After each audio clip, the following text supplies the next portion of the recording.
Tom had been lying at the bottom of a ravine for almost 18 hours, his leg broken in two places, his phone shattered somewhere on the rocks above him, and the temperature dropping fast as the sun disappeared behind the mountains. Nobody knew where he was. He hadn't told anyone which trail he was taking that morning. Search teams, if they were even looking yet, had no idea where to start. He remembers staring up at the narrow strip of darkening sky between the canyon walls, his body shaking from cold and shock and feeling something close to despair settle over him like a heavy blanket. And then, from somewhere deep in his memory, a single verse rose up in his mind, one he hadn't thought about in years, one his grandmother used to make him recite before bed when he was a little boy. "Fear not, for I am with you. Be not dismayed, for I am your God. I will strengthen you. I will help you." He says he whispered those words out loud into the darkness of that ravine over and over until something in him that had been ready to give up simply refused to anymore. This is Tom's story, and the way that one verse carried him through the next 36 hours is something he still can't fully explain, except to say it saved his life. Tom was 41 years old, a man who had spent the last several years rebuilding his life after a divorce that left him feeling like a stranger in his own story. He'd thrown himself into hiking as a way to cope, using the solitude of the trails to process a grief he never quite knew how to talk about. That particular Saturday, he'd decided on impulse to tackle a remote trail he'd never hiked before, one known for its beautiful, isolated canyon views, and, though he didn't fully appreciate it at the time, its lack of cell service and its distance from any regular foot traffic.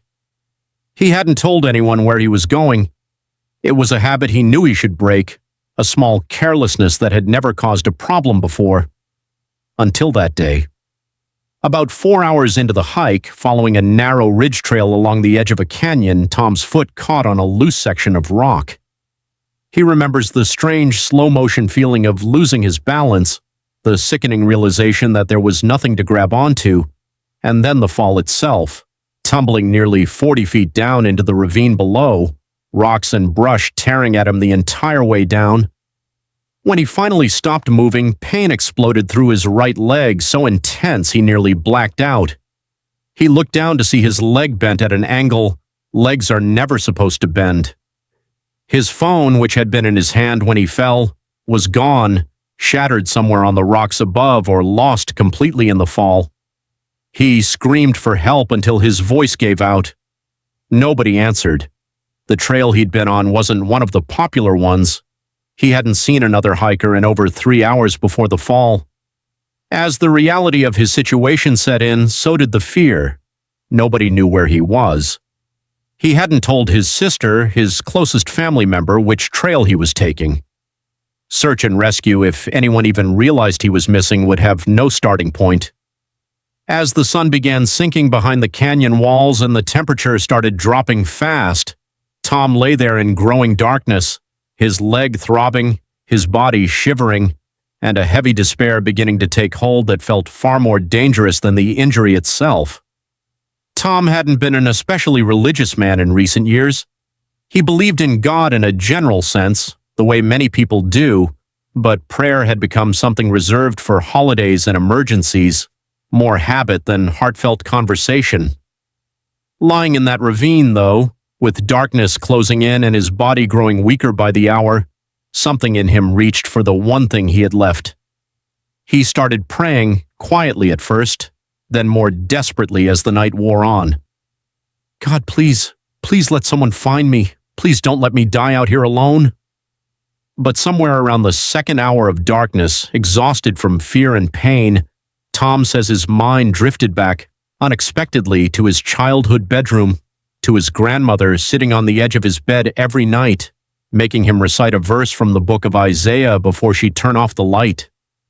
He hadn't thought about those nights in over 20 years, but lying broken at the bottom of that canyon, the words came back to him with startling clarity, as if he'd recited them just yesterday. "Fear not, for I am with you. Be not dismayed, for I am your God. I will strengthen you, I will help you, I will uphold you with my righteous right hand." He began whispering it out loud over and over into the cold night air.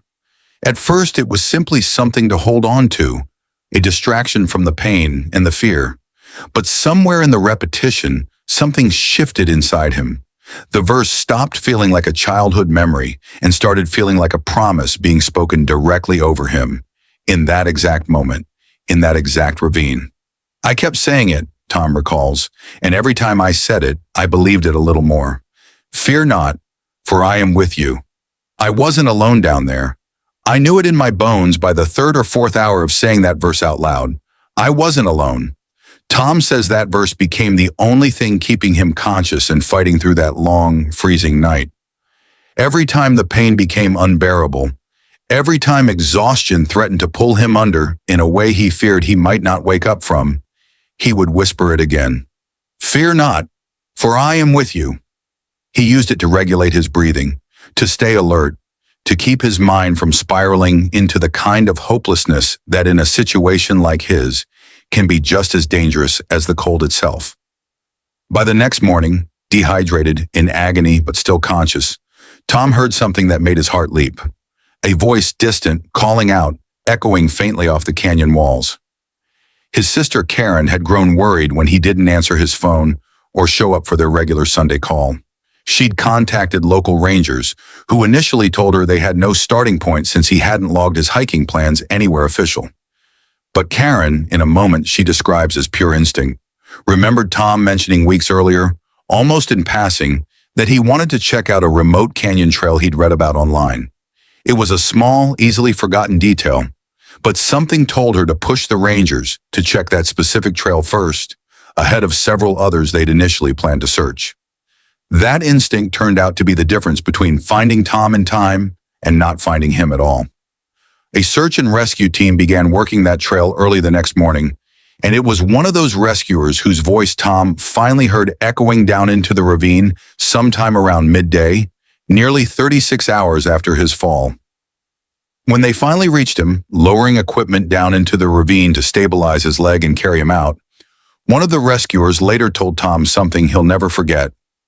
Given the severity of his injury, the freezing overnight temperatures, and the length of time he'd been down there without proper shelter, the rescuer said it was nothing short of remarkable that Tom had remained conscious, coherent, and mentally strong enough to help guide them to his exact location by calling out and directing his voice toward them in those final crucial minutes.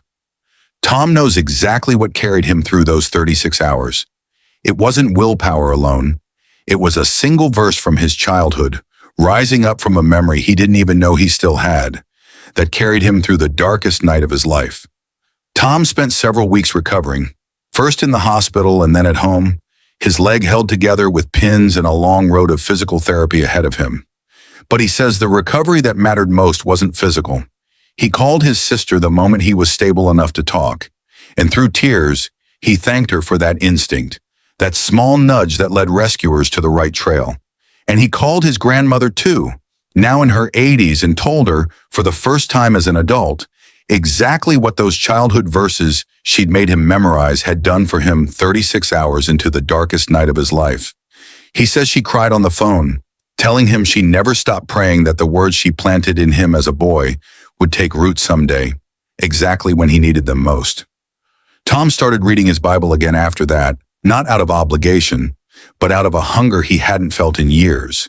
He says he now understands something about Scripture he never fully grasped before, that the words aren't just things to read or recite, they're meant to be carried inside you, tucked away in the quiet places of your heart, ready to rise up exactly when you need them most.